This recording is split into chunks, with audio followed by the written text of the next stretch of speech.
Hey guys, today we're going to go over the 21-day Jumpstart nutrition plan with you and really explain it in detail, everything that you need to know, everything that you need to do to be successful over 21 days. Now what's great about this meal plan is it's really meant to be sustainable and something that you can do long term, not just something that you do for 21 days. And that's a mistake a lot of people make when they start a nutrition plan is they go into it going, oh, I can do that for 14 days, I can do that for 21 days. What we really want you going into is saying, I can do this for 21 days to 52 weeks to the rest of our life. So the 21-day Jumpstart is meant to really enforce some really good eating habits with you that you can carry on past the 21 days. Now, we've also made it really simple. What we found with our programs is the more simple it is, the easier it is to follow, the easier it is to understand, the likelihood of success goes through the roof. And obviously our goal is to set you up to be successful. So that's exactly what the 21-day nutrition plan does for you. So with the 21-day nutrition plan, you guys are going to get a big list of foods that you should be eating. All the list of foods are optimal for fat loss and they're optimal for health. So those two things, that's why we recommend the foods that we do. The more you go away from eating on that list, the likelihood that it is not great for fat loss and it's not great for your health. So we would highly recommend that you stay away from not eating off the list. So eat off the list and you're going to be successful. So what we've incorporated here is you have workout day nutrition and then you have non-workout day nutrition. Now you should eat differently depending on if you're working out, which means you probably need a little bit more fuel, a little bit more carbs, and then non-workout days is you don't need as many calories and you're not going to need as many carbs because you're not working out, so you don't need as much energy. So workout days are going to be comprised of 2 meals, so 2 regular meals, and I'll break that down for you, 2 shakes. And the reason why we do 2 shakes, you don't have to do shakes, you can replace them with a meal, but the shakes are a little bit less calories. So instead of a snack, which most people are accustomed to doing, you're going to do it with a shake. And the shakes are just really easy and convenient. And we find that people that struggle to get the 5 meals in, by replacing some meals with shakes, they're more easily able to get those and be more successful with it instead of skipping meals or eating something that they shouldn't be eating off the list or drive-through, you name it. You probably know what I'm talking about. And then a post-workout meal. So post-workout meals are meant to be within 30 to 90 minutes after your workout, and the majority of your carbohydrates are going to be in that meal. So we really have a saying with this is you're going to earn your carbs. So you're earning your carbs by doing an intense workout first. Your body will better utilize the carbohydrates, either restore glycogen, which you've depleted during your workout, and it helps with muscle recovery and repair, which is really important because it's a fat loss program. We want you to retain as much muscle tissue as humanly possible because that keeps your metabolism up while burning body fat at the same time. It is not a weight loss program. So with that, you have 2 meals, 2 shakes, and a post-workout meal. Aaron's going to cover non-workout days, but that's just going to comprise of 3 meals. You're not doing a post-workout meal and 2 shakes. Now let's really break down what a meal is, what a post-workout meal is, what a shake is, and then Aaron will go into non-workout nutrition. So what a meal is. So for ladies, you're going to have 3 to 4 ounces of approved protein from your food list. And then guys, you get 6 to 8 ounces. So guys typically should have about double the amount of protein as ladies should. And then you're going to have 10 grams of fat or less. So 10 grams of fat or less. And then you're going to do a fist of veggies. So you can do more if you like. We prefer you actually have 2 fists of veggies. But for most people to say, hey, eat veggies at every meal is really tough. So start with a fist. If you want more, if you feel like you're more hungry, if you like vegetables, go for it, have as much as you like. Now your post-workout meals, here's what's going to change. We're going to replace the fat source with a carb source. So with your fat, for your post-workout, you're going to do the same amount of protein. So 3 to 4 ounces for ladies, 6 to 8 ounces for guys. And then for ladies, you're going to add 30 grams of carbohydrates.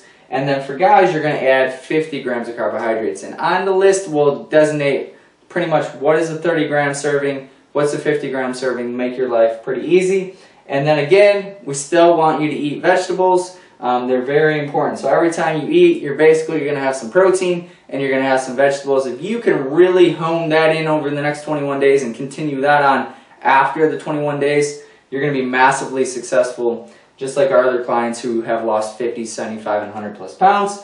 And then your shakes. So again, the shakes are meant to be convenient. If you can eat whole foods 5 meals a day, go for it. But for most of you, eating 5 meals a day, right off the bat, it's going to be pretty tough, and the shakes make your life easy. So for ladies, we recommend 1 scoop. Now with the scoops of protein, so one of the proteins we recommend is celery core. So 1 scoop of celery core protein would be 25 grams of protein. And our recommendation for protein shakes, a lot of people ask, oh, can I have this shake, or can I have that shake, or whatever it may be.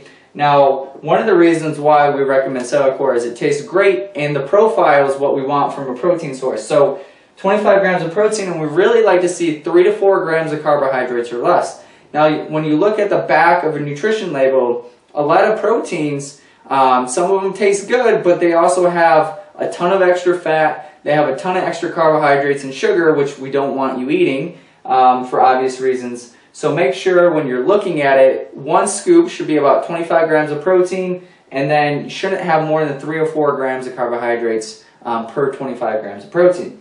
Now guys, again, we want you getting more protein, so you're going to have 2 scoops of protein. You're going to have a serving of fat, which again is going to be 10 grams of fat or less. And then also veggies. Now some of you are going to be like, how am I supposed to have veggies with my protein shake? You're going to blend them in your protein shake. So 2 of the easiest ways to get vegetables in your protein shake are going to be kale or spinach, or any really, I mean, if you want to blend broccoli in it, you can. I've never tried it. The furthest I will take it is kale and spinach. Now some of you are going, oh man, that's probably gross. And it's not. It turns your shake green, which for some people, the color green when it comes to eating is repulsive because you don't like vegetables. But honestly, it turns it green, but it doesn't taste gross. So that covers your workout days, and that covers your all the meal types. Now, non-workout days, Aaron's going to cover real quick, which is very simple. So with non-workout days, the big thing that we're going to focus on is we're removing the post-workout meal, right? So the only difference is realistically is we're getting rid of this meal. Now, the issue is on non-workout days, a lot of people will struggle with being hungry on non-workout days because they don't have that carb meal. So this is, again, is where Matt was talking about with the veggies, is up your veggies.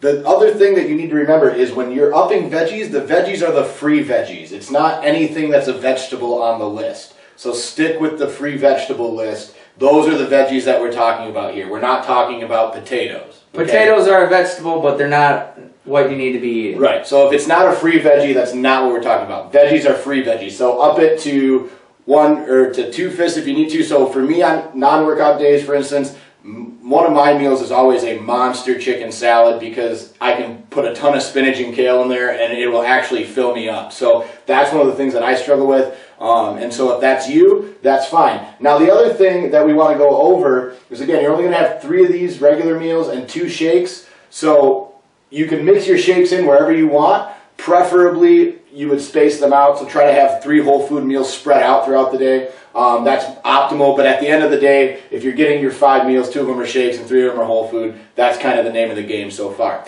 Now, the other thing that we want to cover is a moderate cheat. So you still get 1 moderate cheat meal per week with this plan.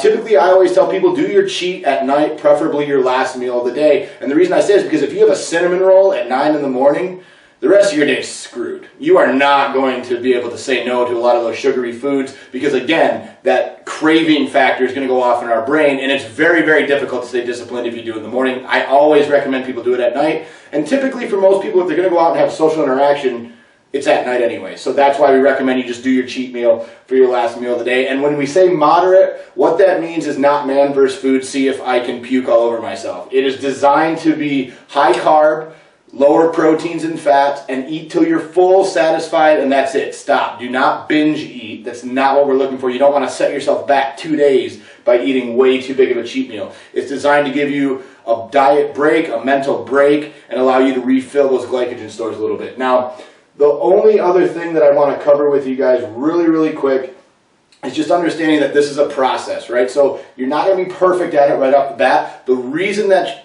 we have the Facebook group is so that you can ask questions. So if you're confused on anything, ask in the Facebook group and we can answer it immediately for you. We have every trainer and our nutritionist on staff in that Facebook group designed to help you answer questions as you go along. It's okay if you mess up, just stick to the plan.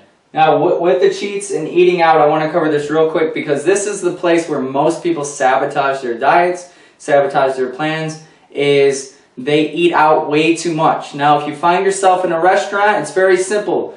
You're going to follow your meal plan, basically. You're going to have about 3 to 4 ounces of protein. If you end up having a little bit more, so if you're looking at a menu, it might end up being 4 to 6 ounces of cooked protein, which at the end of the day, when you go down, when it's cooked, obviously the weight afterwards is going to be lower. So I would say, ladies, 6 ounces of whether it's a chicken breast, a steak, whatever it may be, 6 ounces, no more protein, and then you're just going to have veggies. Don't worry about the fat. There's going to be extra added fat in your vegetables. I guarantee it. There's probably going to cook your meat somehow in some type of butter or oil. So the fats are already going to be there. If you can recommend them to not cook it in oil and butter, please do that, because whenever you eat out, there's always going to be extra fats added by the cooks. That's why the food tastes good. So when you're eating out, you're just going to get a serving of protein, and you're going to load up in vegetables. You're not going to touch the chips. You're not going to touch the rolls. You're not going to do any of that stuff.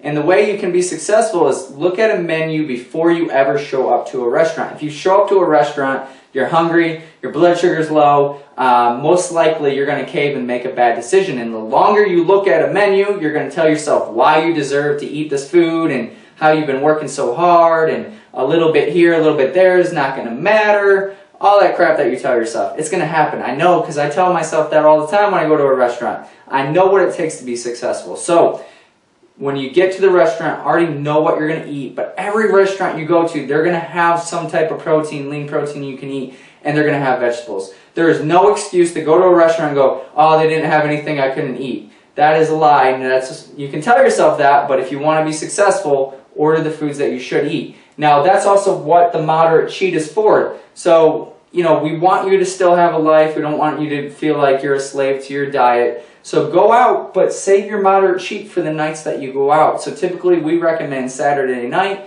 That's when most people are very busy and active and doing things, and it's hard to plan and prep your meals. So save those moderate cheats for those. And like Aaron said, a moderate cheat, eat until you're satisfied. Don't eat until you're like, oh my gosh, I don't feel good. You will pay the price, and you're not going to get the results that you should get in the next 21 days. And the last thing that we want you to do is have a restrict and binge mentality. So every time you eat bad, we don't want you going out and binging. That just enforces really bad eating habits that can carry on past the 21 days, which we don't want to do. Again, very simple nutrition plan, very easy to follow. Does it take some planning? Yes, it does. But if you want to be successful, you need to invest some time into planning and prepping your meals and investing in yourself to be successful.